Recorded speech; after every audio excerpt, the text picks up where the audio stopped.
కర్ణుడి దగ్గర ఎప్పటి నుంచో శక్తి ఉంది. ఆ శక్తిని అర్జునుడి కోసం అట్టి పెట్టాడు. ఇప్పుడు అర్జునుడు ఎదురుగా పెడితే అర్జునుడి మీద వేస్తాడు, యుద్ధం అయిపోతుంది. ధర్మరాజు మీద వేస్తే ముందే అయిపోతుంది, రాజు చచ్చిపోయాడు, ఇంకెవరు యుద్ధం చేసేవాళ్ళు. అప్పుడు సాత్వికి ఒక అనుమానం వచ్చింది. అన్నా, నాకు అర్థం కాలేదు, కర్ణుడు ఆ శక్తిని అర్జునుడి కోసం అట్టి పెట్టాడు అన్నావు కదా, ఇప్పుడు 10 రోజులంటే కర్ణుడు లేడు, భీష్ముడు పోరాడినప్పుడు. కానీ ద్రోణాచార్యుడు సేనాపతి అయ్యే కర్ణుడు ఉన్నాడు కదా.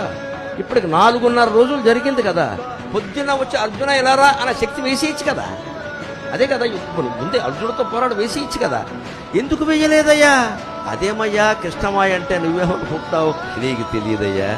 దుర్యోధనుడు, శకుని, అందరూ దుశ్శాసనుడు కలిసి ప్రతిరోజు రాత్రి కర్ణుడి దగ్గరికి వెళ్ళి, ఇగో రేపు పొద్దున్న నువ్వు వెళ్ళగానే 9:30కి మొదటి పని ఏమిటంటే అర్జునుడి మీద శక్తి వేసి అన్నీ సిద్ధం చేసుకున్నాడు. కానీ వాడు యుద్ధరంగానికి రాగానే నేను మహామాయతో వాడిని కమ్మేసి అర్జునుడి మీద వేయకుండా వాడి బుద్ధి పాడేయాలని నేనే చేశాను అన్నాడు.